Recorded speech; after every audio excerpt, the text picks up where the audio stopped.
The Timeline is a Blue Wire podcast.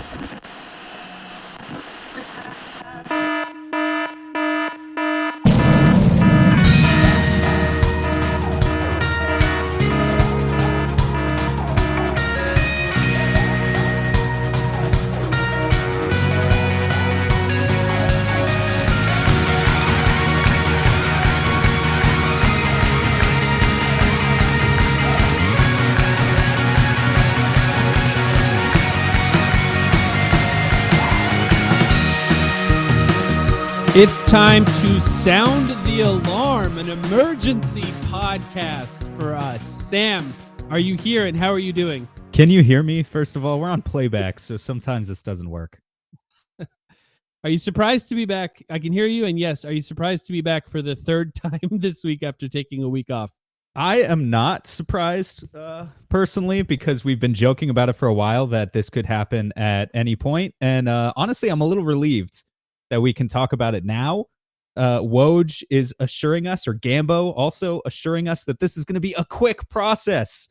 Yeah. I mean, obviously we already have headlines, the one guy who everyone expects it to be, but I guess we should start by talking about Frank Vogel. So emergency podcast, Frank Vogel out after one season as the Suns head coach.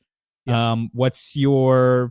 I don't even know if it's an initial take because we've had several hours to think about this. We've had, honestly, a couple of weeks to think about this, but what's your take, Mike? Well, first off, Woj broke it. Got to give him credit. And look, I think that, I'll be honest, I think that the way that it was working out for the Suns so far in this offseason, it was almost kind of embarrassing that they hadn't made a decision up till now. I do think that they were trying to at least appear as if they were taking their time. I think maybe they were actually thinking things through, as if there was something to think through after the season. There wasn't much to think about. They watched all the games. Like, what do they do? Looking at film and seeing if the coach didn't do the right thing in those scenarios. They got swept. They looked bad a lot of the season. There wasn't much to look at this season. No, certainly, for sure. I think that the timing of this, and then we can talk a little bit more about Frank.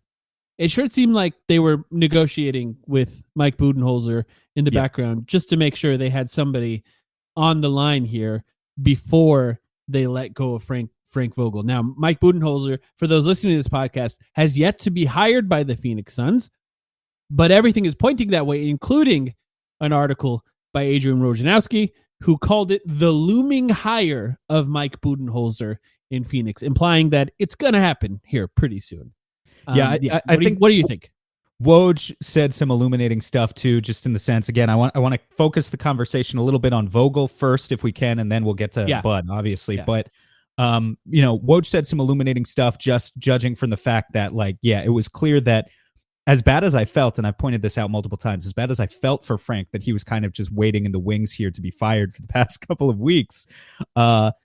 They were looking to have those conversations with Bud or with someone behind the scenes, allowing them to sort of, put in some of the work to really start establishing a supporting cast of assistant coaches, to have the conversations that they needed to have with their star players. I'm sure that they've talked to Book and KD about this. And, judging from what we know and some of the reports that have come out, that conversation probably didn't take the tone of how do you guys feel about Frank? Because from what we've heard, they haven't been listening to Frank they haven't been on the same page as Frank for a very long time now. So it's more so just can they get them on board with the next guy? When we start talking about the next guy, that's going to be the $150 million question, really, because the three of those guys all are going to have to adapt their games to a new system. It's going to be the main question looming over the Suns for next year. Because that's the thing too, whether it's Bud or whether it's fucking Chauncey Billups, I don't know if you want to talk about that, or whether it's anyone else. Now that Monty Williams was fired and Frank Vogel was fired, these guys, these star players that we have, are really out of excuses because they can flip around some of the role players around them too. And I'm sure that's coming next. And I still kind of doubt that the starting five is going to be exactly the same going into next season, no matter what Matt Ishbia and James Jones said in that press conference. Of course, we'll see. But another excuse eliminated for Kevin Durant and Devin Booker. If this now again, whether it's Budenholzer or anyone else, probably going to be Budenholzer. But if this blows up in their face next year, it's going to be quite interesting. I joked with Kellen already publicly about legacy points being on the line, but KD, the coach killer, is not exactly beating those allegations at the moment. Yeah. I mean, I understand that perspective. I think that people who thought maybe the Suns were just taking their time to make this decision, did they forget about the article that came out the moment the Suns were eliminated from the playoffs? I just mentioned this on our Patreon podcast. It has to be mentioned again here. There were players on the Suns rolling their eyes when their coach was scolding them. One player. That's for what the being report said. It said one player. And that one player might have been Isaiah Thomas. There was a player holding laughter in to try to avoid laughing. This is not a good situation for him. Yeah. Not to mention, they never looked like they were on the same page. Not once in the regular season. Did they appear to be a contender. And this is a team that traded everything to make it that way. Now, having said all of that, I think Frank Vogel, it's okay if Frank Vogel was fired. I don't think he did a great job. Having said all that, anyone who thinks that this is the Suns thinking they've fixed all their problems, you're just telling on yourself here. Nobody thinks this is the end-all, be-all for what this team needs this offseason. What they did is step one. There's still a lot more work to do on this roster. If they hire Coach Bud, he has to get them all on the same page. They have holes to fill. Every single minimum signing they signed last offseason didn't work out. They have to find a way to get somebody who works out on this team. They have to ensure that players are willing to sacrifice in order for this team to play great. That includes star players, that includes role players, that includes minimum signings, that includes coaching staffs in some scenarios. They have so much, they have to know what to do with their draft picks. When Shams Charania was reporting this, the last thing he ended with in his report is that the Suns have 2 draft picks that they could trade, 2 first-round draft picks that they could trade as of the NBA draft this year. So they have a lot of decisions and a lot of things that they need to do.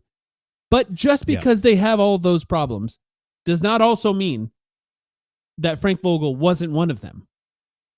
I think he still was. I just don't think this team ever looked like a team that was on the same page as their coach. You can trade players if you want to buy in on the coach and all of a sudden decide we're a Frank Vogel organization and that's what we're going in on. Sure. But I'm pretty sure most GMs would not do that in this scenario, and most owners would not do that.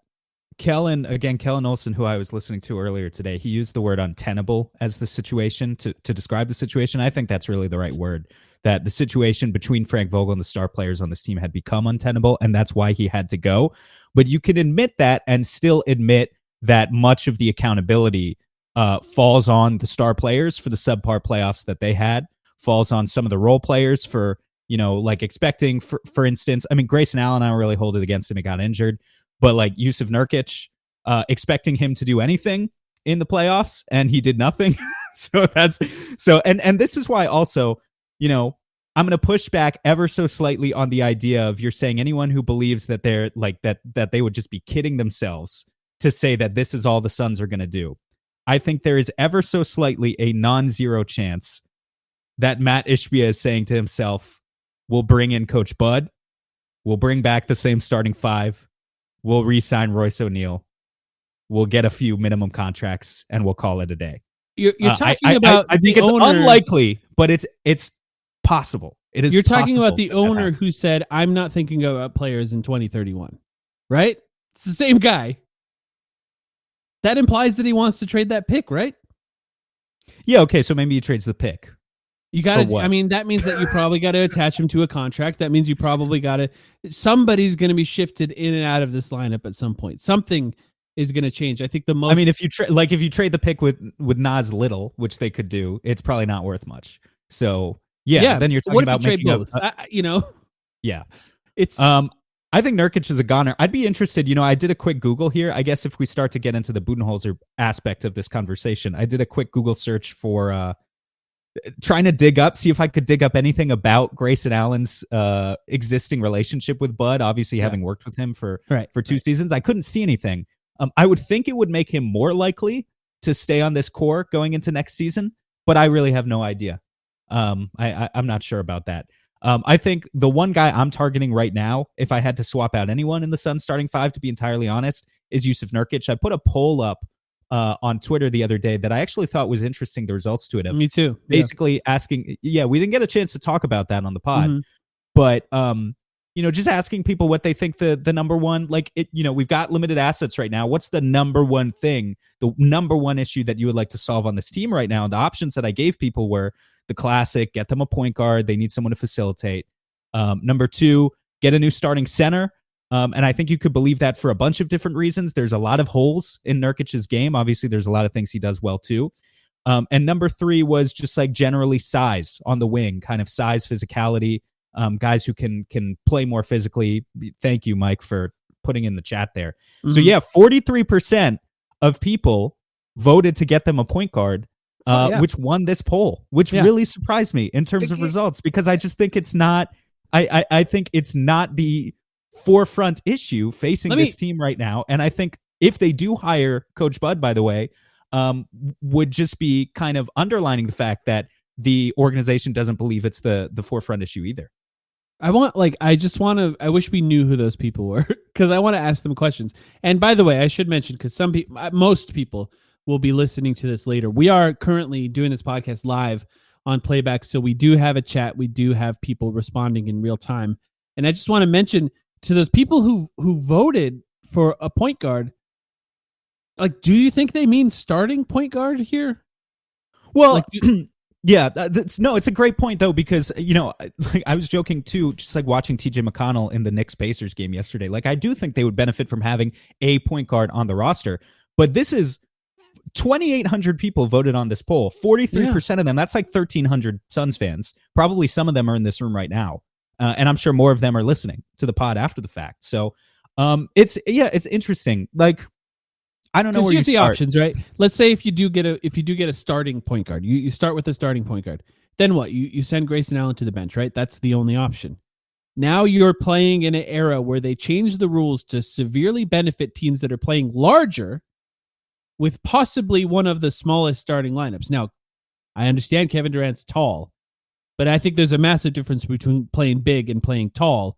The Suns would be neither, I think, in this scenario, just sort of across the board. They would be incredibly tiny. Devin Booker would essentially be playing small forward, and I don't really understand how that works. Now, it's not to say that I don't think the Suns don't need a point guard on the roster. I do, and I think they need all three of those things, and that's why it was kind of a good question, right? A point guard, a starting center, or size on the wing. All of those are necessary. The ideal scenario is that you have size on the wing who can also shoot.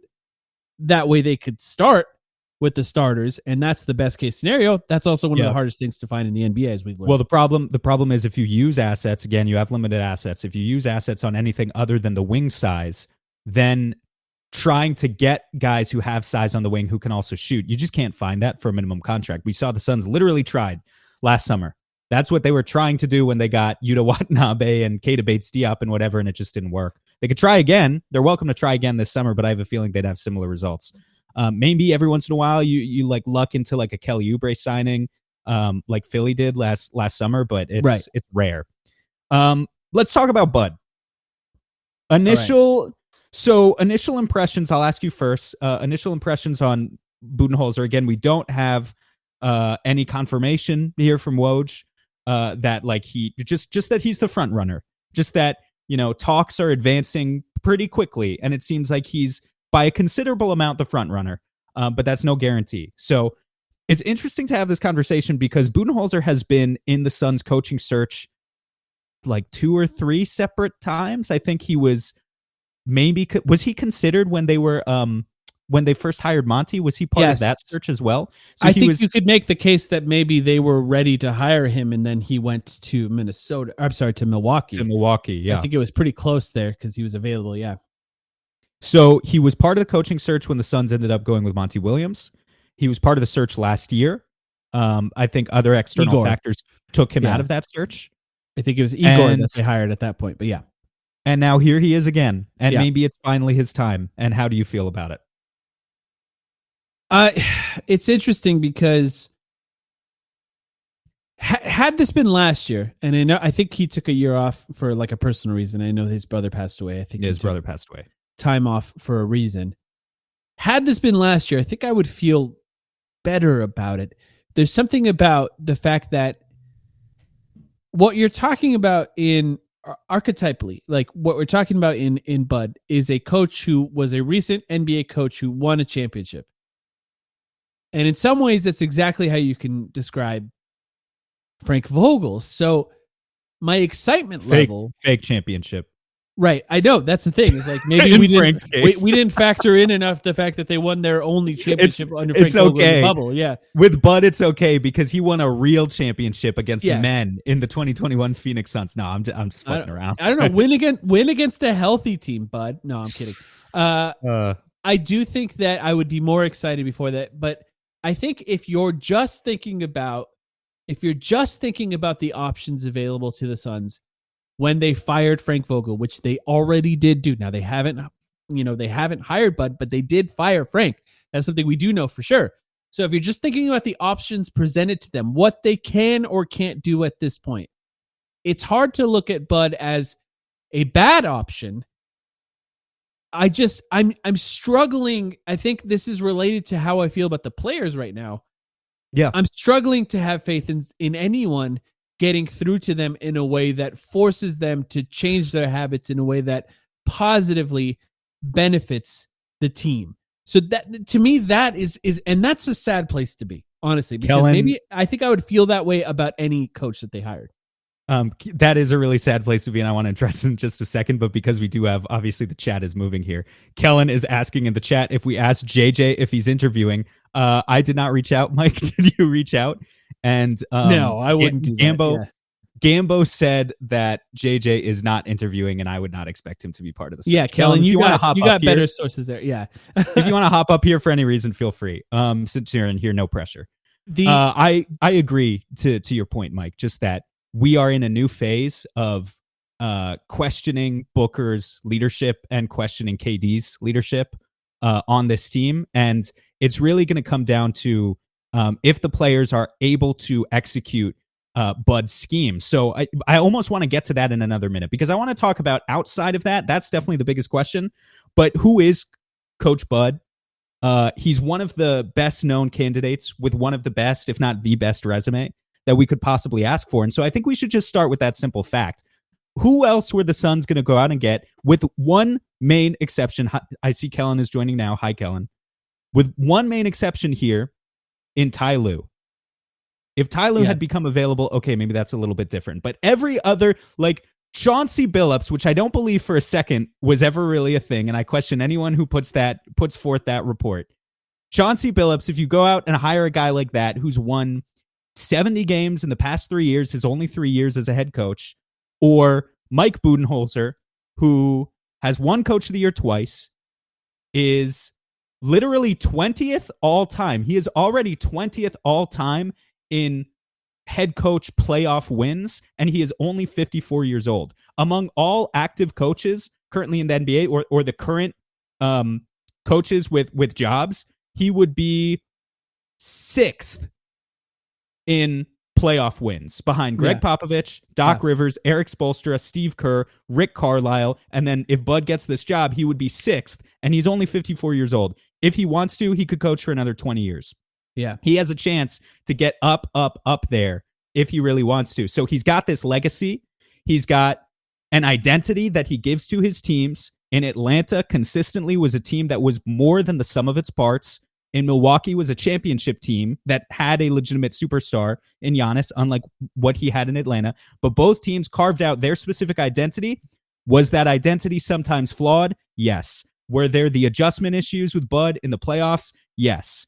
We could talk about all that stuff. But he is a known entity that, when we just measure up his resume, is so much more impressive than like basically any other unknown that we could be talking about right now, except, again, with the exception of Ty Lue, if he was actually out there. But right now, we don't know that. Listen, life's all about leveling up. Whether you're handling business on the field or kicking it in your zone, you like to celebrate with cigars that match the moment. That's why you should link up with Famous Cigars to bring you a wild deal. Right now, you can grab 8 premium cigars for just $8. You heard that right. 8 top-rated cigars at $1 a stick. Top quality brands like Oliva, Romeo y Julieta, and Davidoff. Handpicked just for you and worth over $80.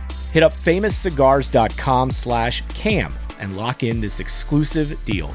While you're there, check out their insane selection of premium cigars, all shipped fresh and fast from their massive 20,000 square foot humidor. That's half a football field. Famous Cigars has been in the game since 1939 and still family owned. So celebrate every win with the folks at Famous. 8 cigars for $8. famouscigars.com/cam. Okay, I want to get more of your thoughts on that. Kellen, I know you said you only have a few minutes here. First of all, hello, how are you doing? What's up? Yeah, I'm hopping on ESPN Radio in 10 minutes. I just got done with Sirius, where the guy opened the question with, how much did Kevin Durant have to do with Frank Vogel's firing? And I was like, well, let me ask you a quick question, Kellen. What's up? How much did Kevin Durant have to do with Frank Vogel's firing? His legacy, more so him than himself, as we all know. No, fire off your take. How do you feel about Frank Vogel being fired? I know you've done this on your podcast. Make sure everyone go check out Empire of the Suns podcast as well. And then how do you feel about Budenholzer potentially being the coach for the Suns? I feel good about it in that, like, with a qualified context of there wasn't really a choice to make here. They had to fire Frank. The players ignored him. They didn't listen to him. As Sam pointed out during game 3, game 4, you like watch the bench off a defensive rebound, just pleading with the guys to run. Just please run. And they just did run. It's like they just weren't listening. Like, and they weren't. Yeah. I don't know what else to call it. They just weren't doing it. So firing him, I think, is fine, because is he the guy to blame? No. The people to blame are the people who've hired Frank, and then the players, and then Frank. But that's not how this goes. And if you haven't been around to see that's how this goes, and I don't know what to tell you. I think that Budenholzer would be fine, but it would be the same way that Frank was fine, where there aren't a ton of great options. He seems like a fine one. Can he get the guys to listen to him? Can he build the offensive system? If this team like has a offensive system that fully utilizes the big 3, I think that's all you two would be asking for out of this hire, right? Like, not if they win a championship, but just build the right offense, because we didn't even see that. If Kevin Durant cannot listen to Monty Williams, Frank Vogel, or Mike Budenholzer 3 years in a row, then his legacy is cooked. I'm sorry. Like, what else? I'm sorry to like go. You gotta put it on Booker too, man. Yes, and Booker too. Booker too. It's both of them. Yeah. And Beal. And I've always put, I'm not one of these guys who just goes out there online with my online presence and just glazes one player. That's not who I am. I've always gotten on all 3 of these guys, and I'm sorry to go so ESPN Radio about it, but it's just like, this is what I'm saying. You're just prepping Kellen. Yeah. I'm just prepping Kellen. We've taken away the last excuse for them. We truly have. Next year, Bud's going to come in with his rigid ass system. Here's what we know about Bud. He likes math. He wants them to shoot threes. On defense, he's going to want them to force other teams to play like the Suns currently play, where you take away their shots at the rim, you take away their corner threes, you force them to take it to shoot everything else, right? He's a math guy. That's who he is. Can he get Kevin Durant and Devin Booker to increase the pace of their not just transition offense, but also increase the pace of their half-court offense and take a lot of threes? If he can, I think it's kind of a miracle, but also that's what he's going to try to do. That I think that's what he's being hired to do. So I welcome the fact that they are trying to embrace that change. Can he actually be successful? I have no idea. I don't know if they're going to listen to him or not. Let me ask before, Kellen, you have to go, and I'm curious, Sam, what you think about this. Kellen, do you think that hiring Frank Vogel, do you consider the Frank Vogel hire a James Jones mistake, and is he responsible for how that went? I don't know. It's whoever decided it first. On the Bud point, we have to play rock paper scissors right now for the Yusuf Nurkic will have his career remodeled just like Brooke Lopez's was. Take, like, we can play for it right now if you guys he's want. Shooting threes now. Yeah, maybe if he gets thumb surgery or whatever. Drop defender Yusuf Nurkic. That's what we can do. It's whoever made the decision. Was it Matt Ishbia? Was it Isaiah Thomas whispering in Matt Ishbia's ear? Was it Josh Bartelstein? Was it James Jones? I don't know who decided it, but whoever met with Frank Vogel, like got a feel for his personality, and obviously had a feel for the personality of the players that they had. I think an easy thing to forget here in hindsight is that Frank Vogel did not get the team that he thought he was going to be coaching. He thought he was going to be coaching DeAndre Ayton. He thought he was going to be coaching with the Chris Paul trade was long after, right? Am I crazy, or was it before? Am I? I think it was after. Yeah, I think it was. The D8 was way after, but I can't remember if the Beal trade was after. I think the Beal trade was after too. It was, yeah. Okay. Well, yeah, the point stands. Like, he didn't really get the team that he thought he was seeing necessarily. But with that being said, it was about how he meshed with the top two personalities, namely Booker. And obviously he didn't mesh with Booker. Like, KD's not going to lead. I'm sorry to say this out loud, everyone. Draymond Green had a good point. He said Kevin Durant's always been a leader, but he leads by example. And you have to set him up with the right leadership around him. And that's what, to the maximizing counter that he was making, he was saying Golden State had this leadership around him that was fine. The Suns didn't have that at all. They didn't have that at all. And they need that from Booker. They need that from the head coach that is going to be here. So we'll see. I'm not really sure. I think that I'm just excited to see the offense personally, and then we'll go from there. But one more thing before we go, do you guys, like, 4% of you lean more into my Monty point or no? No? Your Monty point was that Monty was scapegoated. Is that what you're saying? I tweeted it as a joke, but I remember I wrote that thing that everyone flamed where I was like, it made sense to fire Monty, but you guys had a culture and identity and you threw it in the trash, and you guys didn't have one for 15 years, and now they don't have one again. Yeah.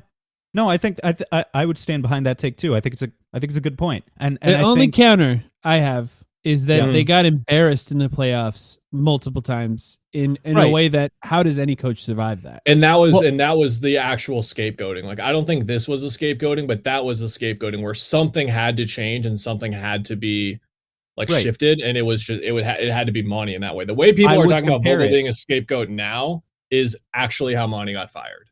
Yeah, well, how Monty got fired, actually, I would compare it more to how Bud got fired in Milwaukee. Because he allowed Milwaukee to establish an identity. He was there for 5 years. Remember, before him, again, propping up Bud a little bit here because we're trying to get the people optimistic. Before Bud showed up in Milwaukee, under Jason Kidd, they were a 42, 43 win team that couldn't get out of the first round. And then they became a high 50s to 60 win team for 5 straight years while he was there. Obviously, they won the championship. Yeah, there were some questionable playoff results otherwise. But that last year where they lost to Miami in the first round, as an 8th seed, where Miami was the 8th seed, that is, was the final straw, similar to how Monty losing in the fashion that he did for the Suns was the final straw. He doesn't call timeouts anyway, too. So people will enjoy that Monty similarity as well. That's gonna be tough. Before I go, that is the number one way to judge a coach, I think. Yeah, absolutely. Timeout usage and like the picking between Thad Young or Drew Eubanks, like that's a coach's legacy. We talk about legacy all the time on the podcast. Like your ability to decipher who the correct 9-man should be and why it's Aaron Holiday instead of Elfrid Payton should determine your job security every single second of the day. Before I go to kick off your guys' conversation, and I'll just hop back in the chat. If it's Bud, do you guys feel like they are above the, oh my gosh, are they in the play next year because of how deep the West is, or do you think they're comfortable? Because I'm with the latter. I think they'll win 50-55 and they'll crush in the regular season. But that's like an underlying thing right now with how Minnesota, OKC, Dallas, like the threats that are out there right now. Okay, bye. Thanks, Kellen. You're the best. Colin. Good luck on the radio. To answer his question, I think if the players are actually willing to buy in, Coach Bud is one of the best options that we could possibly hire to give us a true identity on offense that, like he's saying, will allow us to crush in the regular season. Yeah, I think they'll be more comfortable. I think they will. And there will be the questions about adjustments come playoff time. But I'm excited. I legitimately am excited to see what Coach Bud could do for the Suns offense. To that point, Mike, I just want to bring up real quick, because I just looked this up. I think a lot of people have the wrong impression, and even myself at times, like joking about Giannis being run and dunk man and whatever, and like have this impression of who the Bucks were during Budenholzer's reign, or his tenure, as just kind of like overly relying on Giannis and just like, relying on transition buckets and stuff like that. Their half-court offense under Coach Bud was consistently every single year good. It was a lot better than I think he ever got credit for. And the stats are right here. He got hired in 2018, 2019. That was his first season with the Bucks. And here were their ensuing rankings in half-court offense. So no transition points included.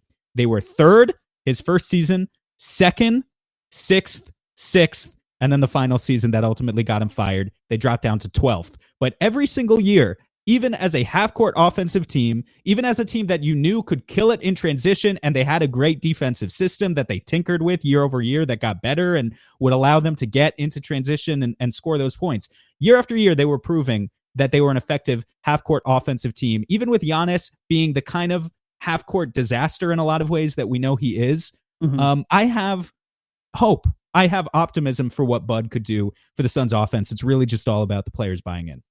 Yeah. I think it's a fair thing to be confident in. I'm a little less confident in it because I just have to. I think with the players that are currently playing on the team, the way that the NBA is calling games currently, it's difficult to imagine the roster as it currently stands being one of the, say, 5 best rosters in the West, especially as teams get better. Like OKC is only going to get better next year as they open up a bunch of cap space, get a little bit older. I think Minnesota, if they put it together the way they have in the playoffs so far, I think they could be even better next year. And I just want to see some changes in order to feel a little bit more confident in that. I do think, and this is a point that we've made on the podcast before, the team that was given to Frank Vogel was not the type of team that Frank Vogel has succeeded with in the past. It just wasn't. And the team that is going to be given to Budenholzer is a lot closer to what he's done well with in the past. But so much of what he was capable of doing is getting the ball moving in the right ways, finding the right ways to, like you said, take a lot of 3-pointers, which, by the way, is such a trigger for people right now. The thing about taking 3-pointers in this Suns team, it's not an end-all be-all fix everything move. It's just like the firing Frank Vogel isn't. It's the bare minimum. It's the bare minimum of what you can do. Teams that are successful in the NBA shoot a lot of threes. You start there. Other things can change. Systemic things can change. The offense can look a little bit different depending on the personnel. But you start with a baseline of shooting threes, a comparable amount of threes to successful NBA teams in order to give your stars the proper spacing that they need to be successful. It just, that's just what it is. It's a weird thing that topic of conversation, and I think it's because of a lot of Kevin Durant fans and even some Devin Booker fans. It's not necessarily even just asking them to be completely different players. It's asking them to take a few more per game, and that's it. And everyone around them takes a few more per game, and that will add up to enough to be successful. Yeah, I mean, so obviously I get on Book and I get on KD about it because they need to update, modernize their repertoires. But yeah, it's everyone. And to be clear, I think we've always made the point that it's everyone. Bud has succeeded in the past with starting Al Horford and Brook Lopez, centers for many, many years who shoot threes. And I'm sure it's going to be no different for what he wants with the Suns. Does that mean we have a Yusuf Nurkic, Brook Lopezification, where suddenly he comes out next season and shoots 400 threes at a 29% clip? I don't know that I exactly would be asking for that. So this is where I say that maybe they will look to move on from Nurkic for a center who's more of a known commodity there. But yeah, it has to be everyone. It has to be everyone. And actually, the guy who we've talked about the least here, but who's going to be the biggest piece of the puzzle and the most confuddling for a guy like Bud is you come in and what do you do with Bradley Beal? This is not just, I mean, this would be his question if he literally gets the job, but this would be the big question, I think, for any coach who comes in and takes this job is you kind of know that Devin Booker needs to be on the ball in order to maximize the Suns offense. And you also kind of know that Kevin Durant needs to get his fair share of touches. Ideally, he should have basically the same number of touches as Devin Booker, just, more so in a way where he's moving off the ball first, coming off some movement and catching the ball where he already is putting the defense at a disadvantage. More of that, less of what we saw from Frank Vogel, where he was, Kevin Durant was initiating a play in the post and ISO and stuff like that. So that those two guys need a decent amount of touch time. And you're supposed to go away from what Bradley Beal was basically doing towards the back half of the season where he was kind of the point guard. But then what are our expectations of Bradley Beal going forward in a Mike Budenholzer offense?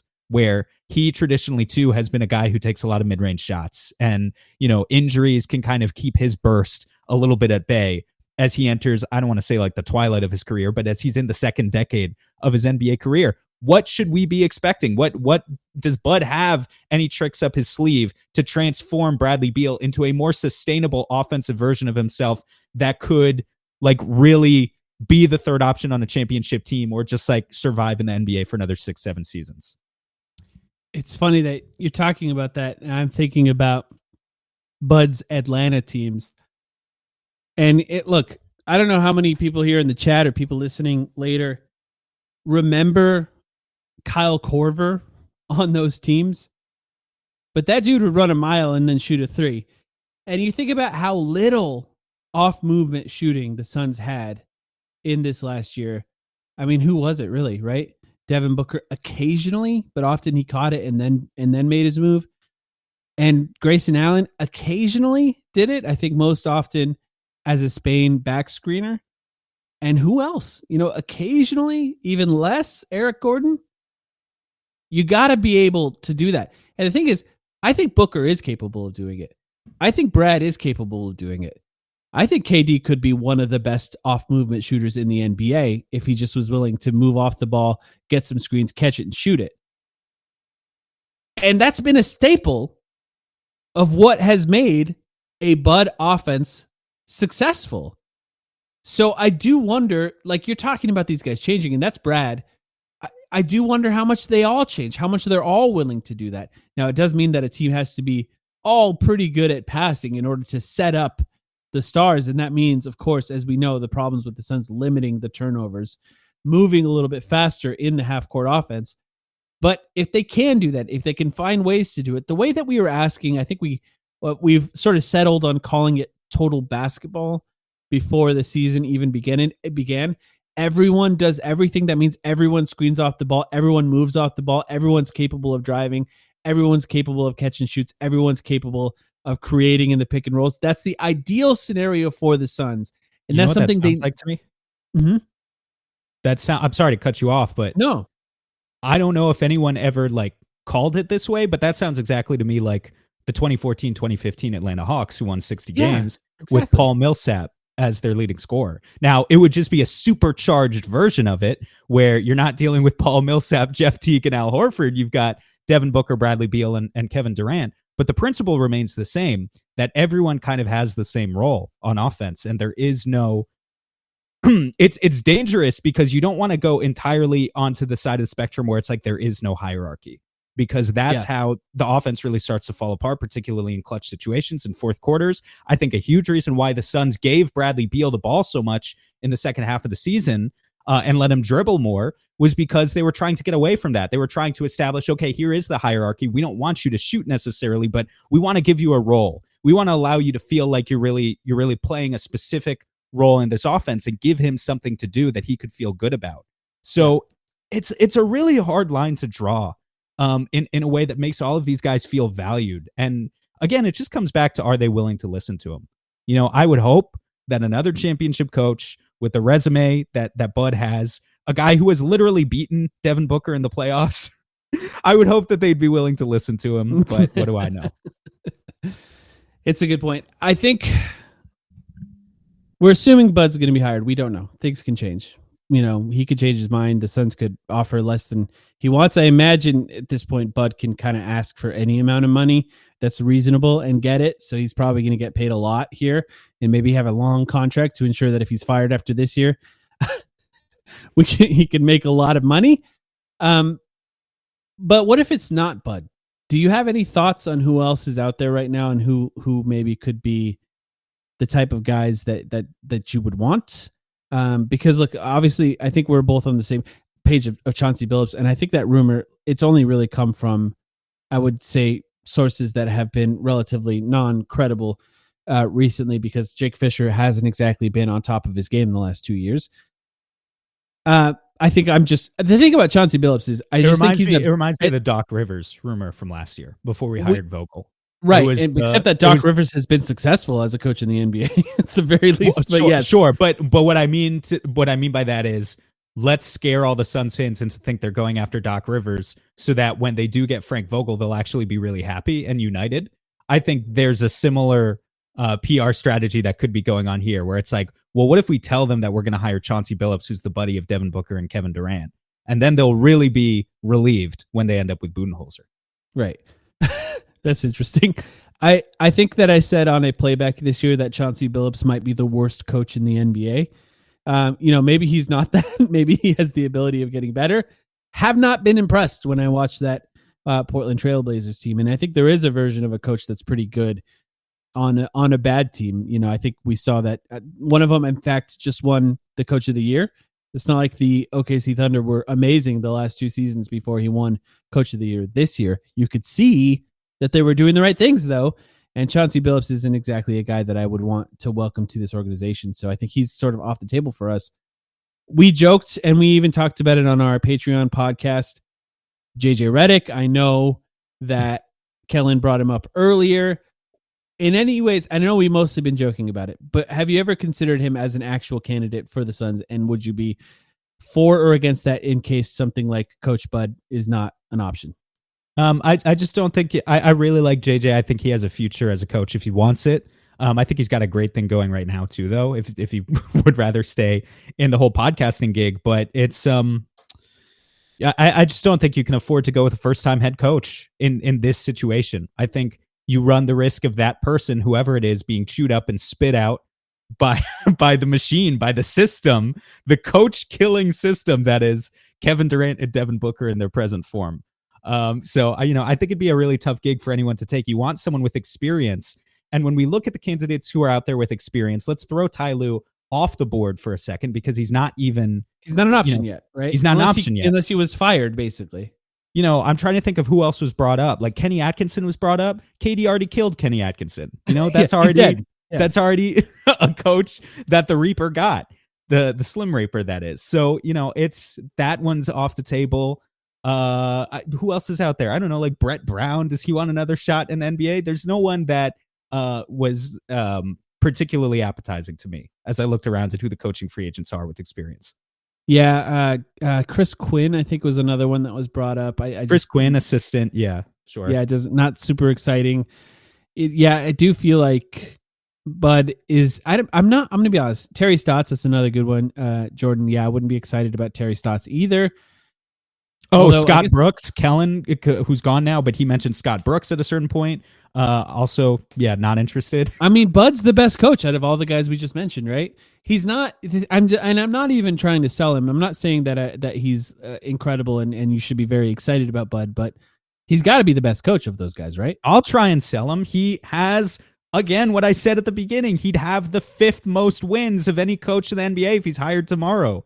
Playoff wins, not just regular season wins. You're getting a guy who has over 500 combined regular season and playoff wins in his career, and he's not some 78-year-old old fart who doesn't know what a three-pointer is anymore. We're talking about a guy who already has over 500 wins, and he's still in his 50s. He's in the prime of one's coaching career. He can continue to innovate. He can continue to innovate after having spent 15 years with Greg Popovich and then another 10 years as his own man leading the charge on multiple franchises. I'll try and sell him. I think ultimately I think it's a good hire. I think if they go with Bud, it's a good hire. And if the players don't listen to him, fuck them, because that's on them at this point. I'm tired of making excuses for him, So I hope he has the charisma. I really just pray that he has the charisma to lead these guys, that he doesn't coddle them, and then he finds a way to get them to buy in. What's the most memorable Frank Vogel moment from this season? Is there anything that you can even think of as a memorable moment? I'm going to be honest, if I think back on it right now, if I just kind of close my eyes and think about it, I remember Bradley Beal smacking his hand away as he walked to the bench. Well, that's just the most recent one. Yeah. I think of him. Yeah. I mean, sadly, I think of us being down 35-4 in the first quarter. And then after the game, him telling the media, "You're not getting shit from me," or whatever he said to Kellen. He's a good guy. And I think he said a lot of the right things in those post-game interviews, but there isn't a pivotal, critical Frank Vogel moment that I can think of. There's not.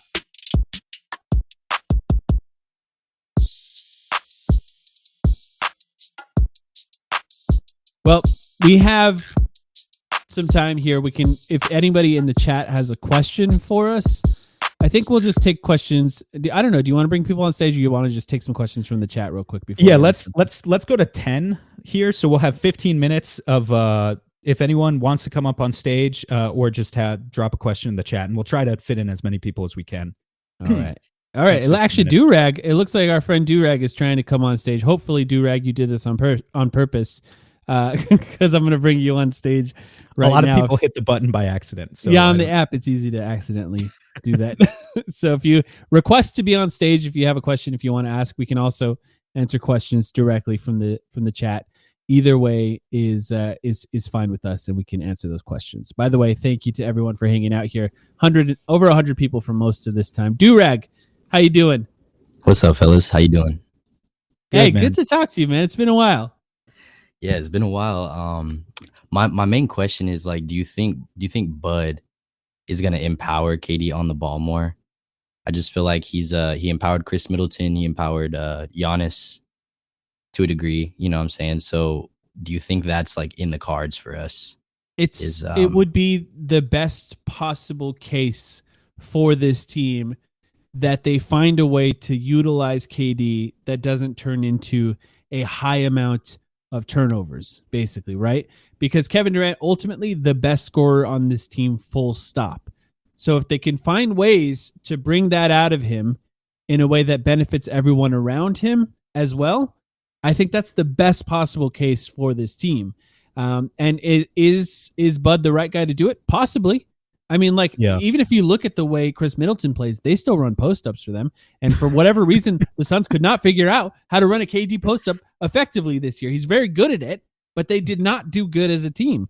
So if you can find a way to do it, that would be great. For all the people who are listening at home after this, I just want to point out that the entire chat right now is complimenting Durag on his voice. So shout out to you, Durag, for your voice. You're saying you're a little bit sick. I hope you get over whatever you have soon. I think it's really interesting bringing up Chris Middleton, though, because Chris Middleton absolutely played his best basketball under the Bud regime, and then kind of hit the injury bug afterwards. But his game meshes so well with Giannis's in a way that I think, I talked about Beal and what does Bradley Beal do on a Bud's version of the Suns. But the other big question is just like, if you talk about the way that they were structured offensively, it's like Drew Holiday too, if you want to throw him in. Drew Holiday, Giannis, and Chris Middleton inherently all had different roles on offense because they were good at different things. And one of the biggest challenges, again, for any coach coming into this situation is that Devin Booker and Kevin Durant just have really similar skill sets. And so can you find a way to where really their games complement each other and key in on that in a way that Vogel was never able to do? That's what I'm going to be curious if Bud can find. Is it as simple as more Devin Booker, Kevin Durant pick and rolls? Maybe. We certainly didn't see many of those this season. But I have a feeling it's more complicated than that. It's going to be really finding compound plays that can use all three of their guys and leverage their gravities at once. But it's not going to be super easy if they don't sacrifice again, right? Like, guys got to be driving. They got to be a threat at the rim. They got to be a threat from three. They got to be a threat from everywhere in order for it to work. Durag, I got to ask you, just your general perspective. How are you feeling after Frank Vogel was fired, and now that the rumors are out that we're going to look at potentially a Coach Bud for this team? I'm not the biggest fan of Coach Bud, but I think it makes a lot of sense, just like in terms of resume, who's available. Chauncey, I think they would low-key respect Chauncey just due to the fact that he was a player, a champion. I think his voice would actually carry like some weight for especially Book, right? Like, he's a Detroit guy. Yeah.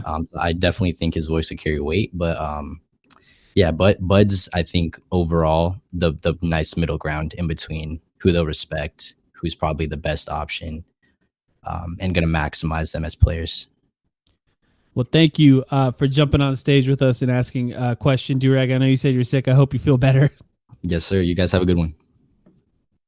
All right. Anyone else have questions in the chat? If you want to join the stage, just request to join the stage. And did I miss trying to see any? If there's anything in the chat that we missed. Yeah, it looks like I think we are all set. Oh no, we got one more request here. Chase, I'm going to bring you on the stage right now. If anyone else, you can request now, and I can try to bring you on before we finish up here in a few minutes.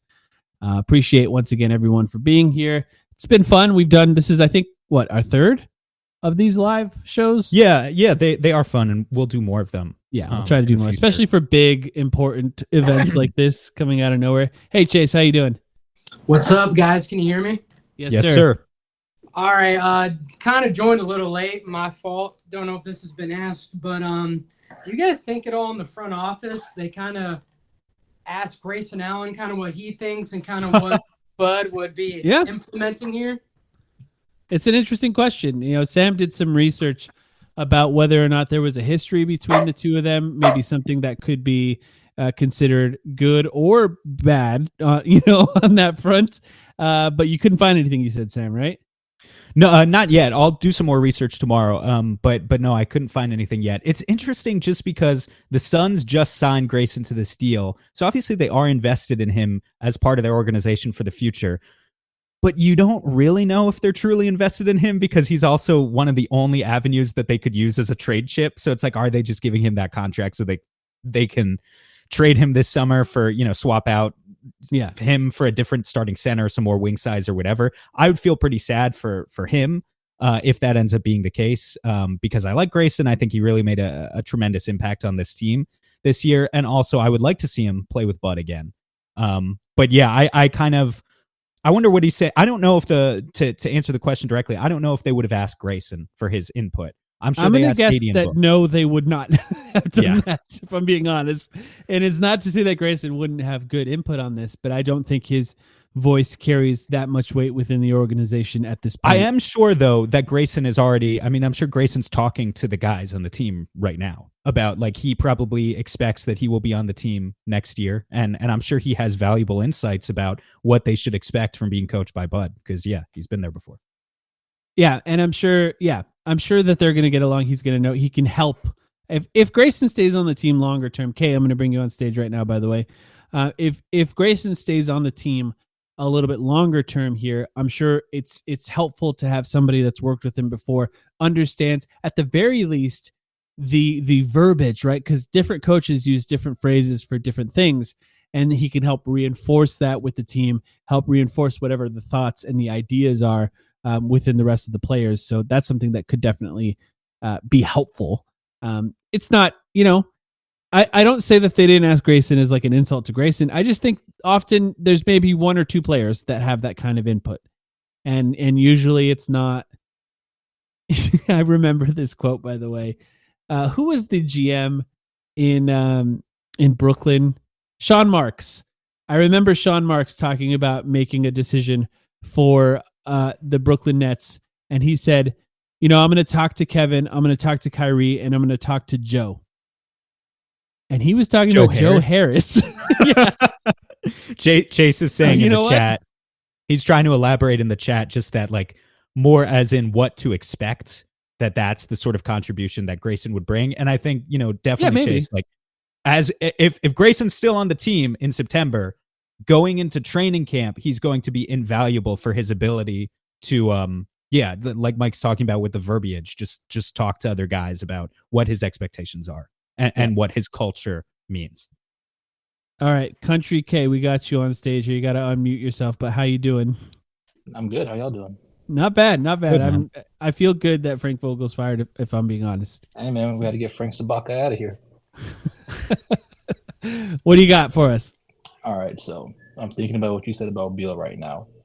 So that if he doesn't fit, do we just gotta like beg him to waive his no trade and just take whatever spare parts in? Okay, so I'm glad you asked this. I'm glad you asked this because we have said as much as well in trading Beal. I've made a couple of fake trades either on the Discord or maybe about 10 times as many in my own brain. Sam, you've made some fake Beal trades, both those places as well. There's one thing I think we forgot about. Now, What is the name of the guy who's essentially the president of basketball operations outside of James Jones? I forget his exact job title for us. Bartlestein? Josh Bartlestein. Yeah. Now, who is Bradley Beal's agent? His daddy? Mark Bartlestein. Yeah, what are the chances that they give up on Bradley Beal at this point? Now, I'm only saying that because I the more I've thought about it, CFO, thank you, Booker. That's Josh Bartlestein's title. What are the chances they start to give up and beg a player to be traded when the CFO of the team, his dad is his agent? That feels less and less likely the more I've thought about it since we brought this up as a topic of conversation. Now, what's nice is they do have a direct line to Mark Bartlestein if they want. They can be like, hey, can you kind of convince Beal to leave? It just feels like the more likely scenario is that they try to, at the very least for this one season, revive any value that they could in Bradley Beal's career for the rest of his career, at least for this one season. I think they will. I think we need to do on one of our episodes in the next month or whatever. We got plenty of time until the draft. We need to each throw out 5 Beal trades out there just to have some fun with it. But yeah, I think you're right that that's the most likely scenario. The other thing that I really, really, really want to get some clarification on, this does not impact next season, but it could have an effect on, say, 2 or 3 seasons from now if Beal is still on the Suns. Mike, we need to ask someone, has anyone brought up the point? We need to get someone in the NBA Players Association or a CBA expert to tell us what is the effect a no trade clause has in the event of an expansion draft. Oh. Are you forced to protect it when an expansion draft happens, and it's supposed to happen not that far in the future? You get to protect traditionally 8 players, and then the expansion teams draft in order, if there's multiple at a time, from everyone who remains out of those pools of 8 players protected on every team. If a player has a no trade clause, are you forced to protect them in the event of an expansion draft? Or because it's not technically a trade, could that be the loophole that gets the Suns out of the Bradley Beal contract, say 2 years from now? How funny would it be if they made him available and then they didn't pick him, and then the Suns have to bring him back, and now they're looking at a scenario where they're like, yeah, we tried to get rid of you, and yeah, you're on an expiring contract finally, but here we are. This is a scenario we're in. That's an interesting point. I would love to find that out. Maybe our friend David, if he hears this, will send us a DM and let us know tomorrow. Cage is saying to tweet it at Bobby Marks, and I'm tempted because honestly, I've been thinking about this and I want to know, could you imagine if not next season, but let's say the season after, Adam Silver comes out and says, okay, we're ready. Seattle is ready. We're doing team number 31. Maybe even Las Vegas is ready. Team number 31 and 32. Beal would still have 2 years left on his contract. You could do it. Yep. You could do it. It would be wild. It would be some unprecedented stuff happening that I think would be really interesting to see. All right. Anything else before we go, Sam? I think that's it for tonight. I don't know. I hope that people feel we all should be on the same page that there's a long path ahead of this team and there's a lot of work to do this summer. Yeah, we could. There's a couple of people in the chat mentioning that Mr. Chad Ochocinco mentioned that KD would play. Oh, yeah. It made sense. If KD said, I would play in Miami if it made sense to someone who's begging him to play in Miami, especially someone he knows personally, that sounds pretty normal to me. I don't know if that doesn't bother me at all. Will he do it? Probably not. He's just setting up a scenario where yeah, I'd do that if it makes... It's like when someone's like, if I got married and I did the wedding in Turkey at a really nice venue in Turkey, would you go? And you'd be like, yeah, I mean, if it made sense, I would definitely go. Yeah, but you wouldn't really go. I mean, if it's your best friend, you'd go. But if it's just someone you know from work and they're you're not going to go. So it depends. It makes sense to me if KD is not married to the idea of remaining a Phoenix Sun the way they went out this year. I don't hold that against him, nor would I think it would be the end of the world. But, I think there's a universal reality where we'd be better off for it if we get the right pieces back. Not if we get just anything back. It depends on the package. But I personally, Raina in the chat, I'm personally not offended if KD says nothing about it. I just don't really. I think that type of thing, when you are embarrassed, when you flame out so dramatically in the playoffs to the extent that you traded everything for a team and then you got swept. These types of stories are what you earned, because now you have massive contracts with huge superstars that are playing for a team that didn't even make it out of they didn't even win a game in the first round. You earned that. You earned that ability to be treated like that in the press. So it is what it is. I'm not going to be mad about it. This is just an offseason where we're going to have to endure that. And then if they play better next season, maybe we won't have to endure it anymore. That's just where we're at right now. Especially, and to Cody's point in the chat here, especially with KD, because the media is real weird about him. They're very weird, as we learned from Kellen earlier, who had to take a few dumb questions about Kevin Durant. All right, that's all we got. Thank you, everyone, for hanging out with us here in Playback. We appreciate you all. By the way, Sam, the Cleveland Cavaliers blew out the Boston Celtics and won. I didn't watch this one, but I'm excited. Very satisfying after, especially, when Bill Simmons tweets anything dumb about the Suns, it's especially satisfying when his Celtics lose in an embarrassing way. But we appreciate you all. If you're listening later and you'd like to, you can join our Patreon, patreon.com/thetimeline. We're going to be doing extra episodes this week. We already recorded it. You can hear about how Sam is basically a professional gambler and I'm very, very bad at it. You can listen to how I embarrass myself on that last episode. We'll come back with another one next week. We appreciate you all, and we'll be back with a regular episode probably this weekend.